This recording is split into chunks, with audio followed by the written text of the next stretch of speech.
Thank you.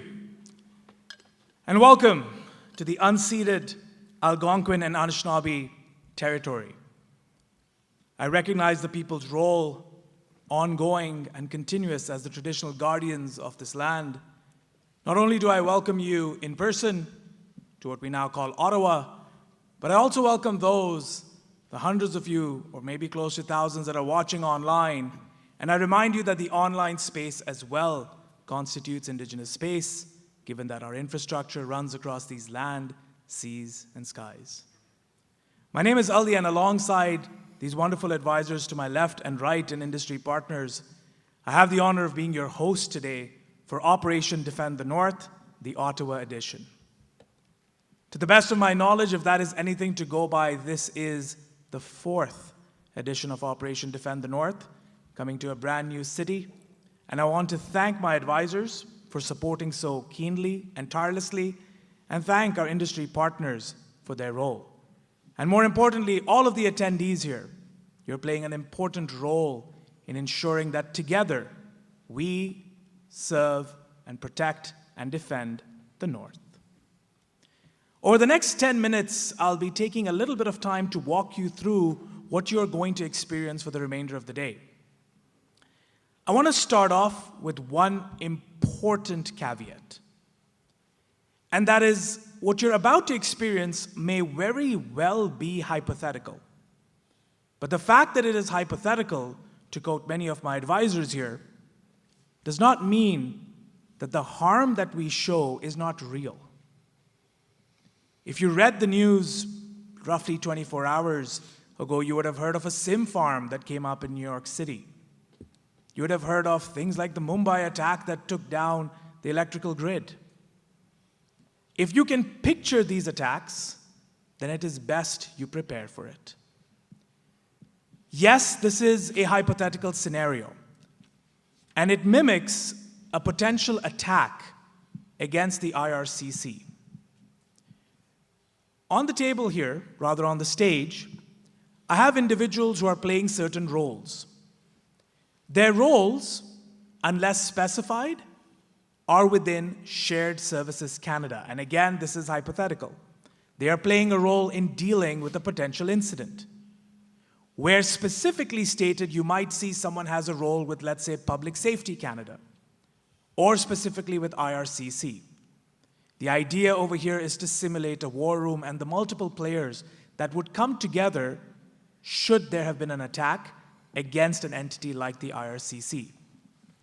And I will underscore this, that this is not purely a technical play.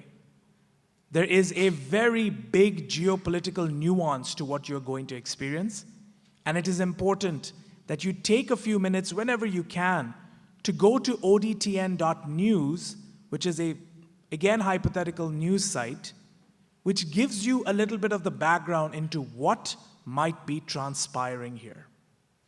Once again, this is hypothetical, but consider all of the nuances to be reflective of reality. A couple of housekeeping items very quickly for those who are watching online first. Firstly, thank you for joining, but secondly, on your chat you will see that there are 2 moderators from the CyberX team and the wider Operation Defend the North team. They will answer any questions. From time to time, if you have any issues, they will be at your assistance as soon as possible. You will also see that there is a chat icon at the bottom if you need immediate assistance to speak with a member of the CyberX team. Online, if you have a one-off session virtual free ticket, you can enjoy that.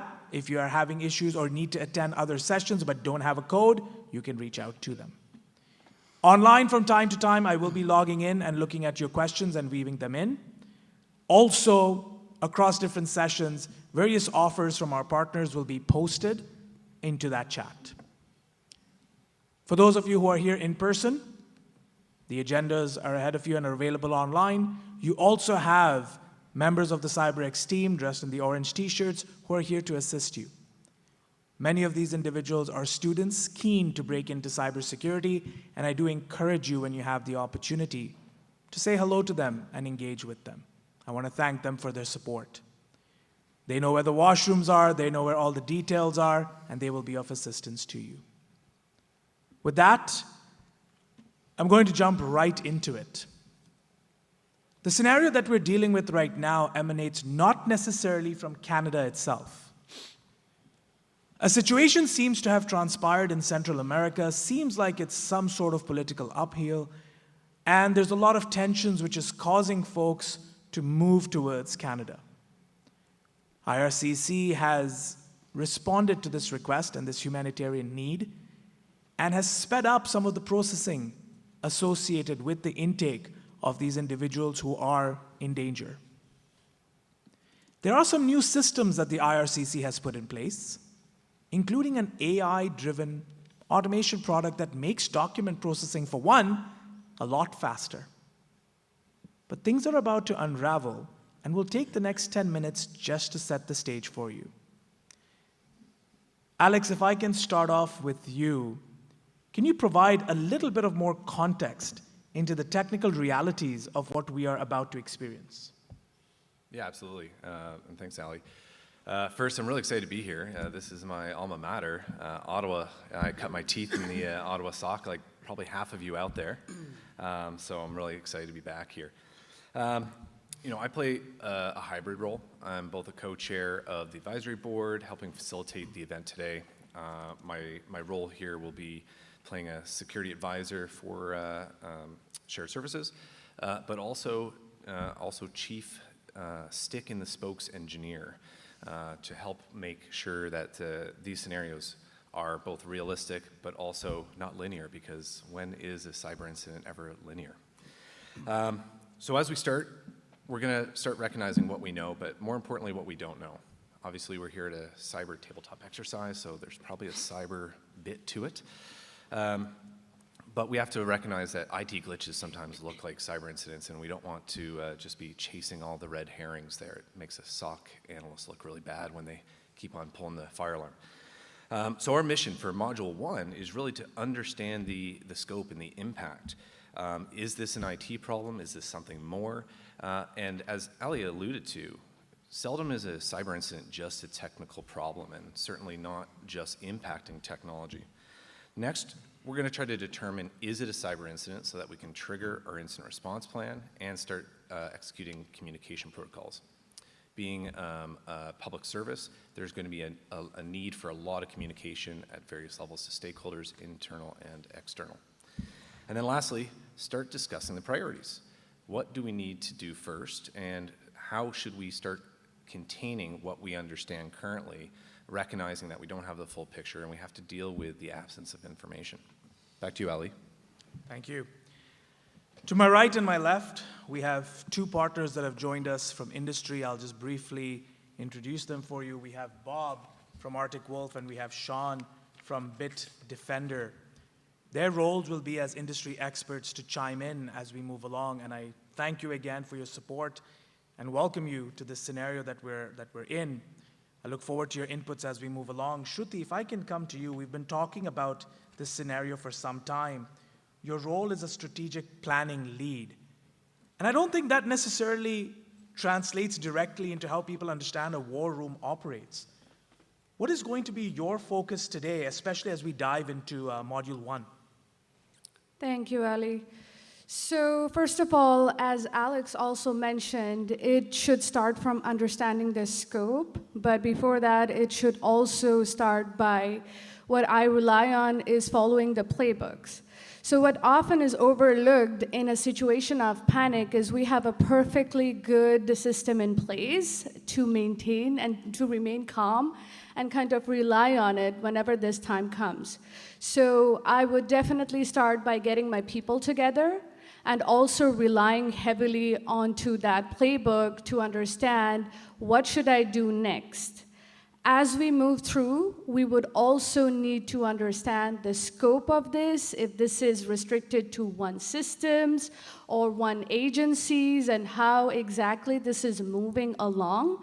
But I would say this is still very early. My main focus would be to start by getting my folks together, looking into the playbook, and understand and grasp exactly what exactly is happening right now, and how can we move through this. Shruti, thank you very much. And again, I thank you for the months of effort that you've put into this to get this scenario together. I have about 6 more minutes in this opening, and Jarrett, I would be amiss if I didn't come to you in your role as Director of Emergency Management.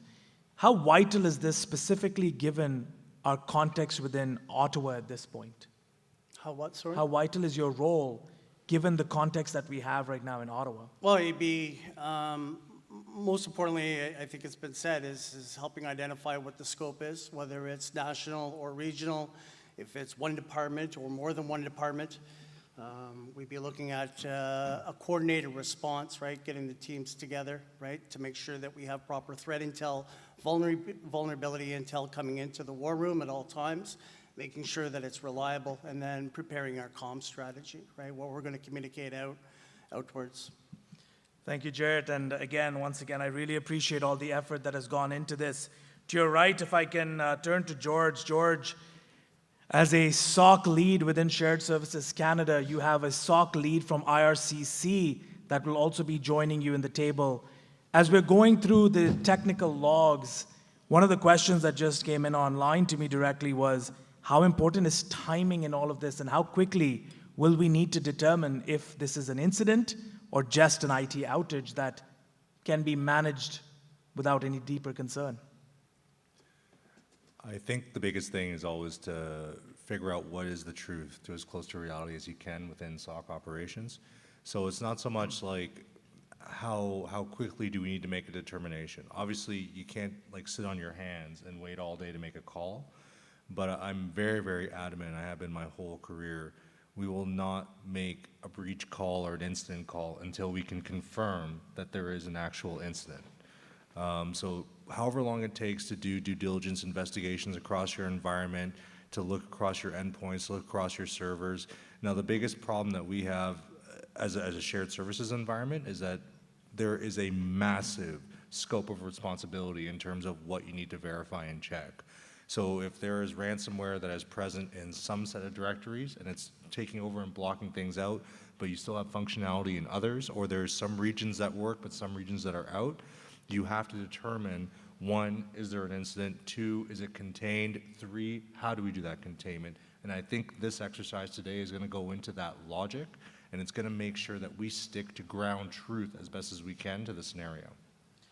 Thank you, George. I appreciate all of this, and as we dive into the first scenario in a couple of minutes, your guidance will be pivotal to this. Bill, in your role today as a CISO, one of the contexts to the solution that is in question, the AI-powered application deployed for RCC, is that this has been deployed by a third-party contractor. In this case, the contractor's name, fictitious or hypothetical, is CyberX Solutions. This relationship with the third-party contractor, how tricky do you think it's going to be as we walk through this scenario? Thanks, Ali. I think that if I build on what George was saying, it's very important to deal in facts. And from a CISO standpoint,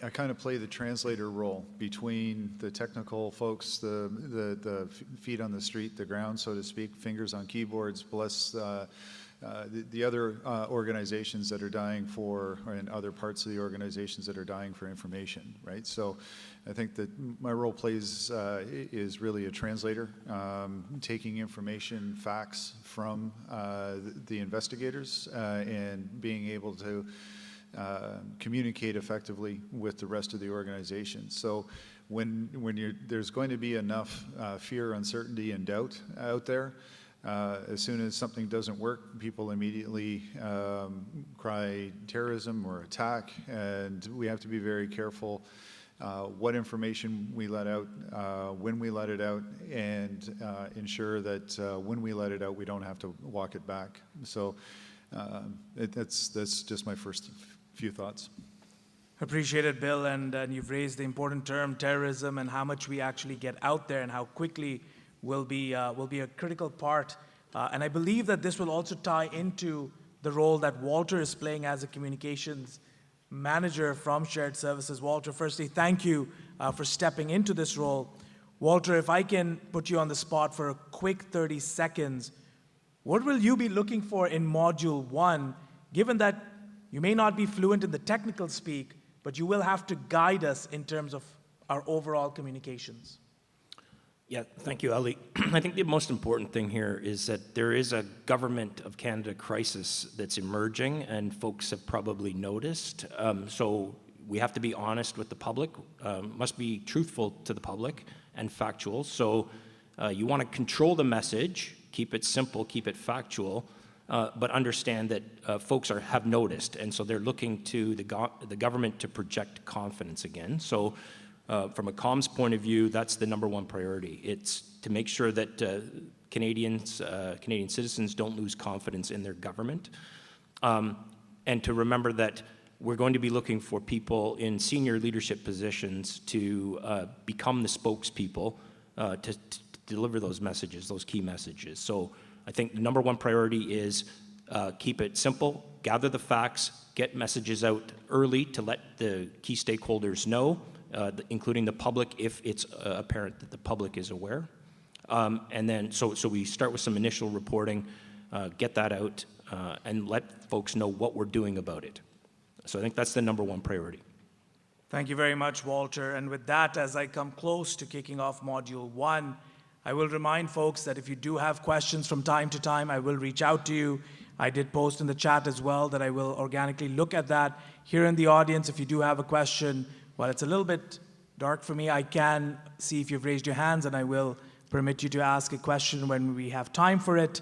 I'm just going to do a quick check with our SOC lead and look at Shrey to determine if he, on his side, is starting to receive logs. Then Shrey, are you pretty much ready to go as our SOC lead with all of the details that we will need for Module 1? Absolutely, Ali. We are already in set to go. Thank you very much. With that, looking at both our partners at the right, Bitdefender and Arctic Wolf, and my advisors, I will now announce the commencement of Module 1.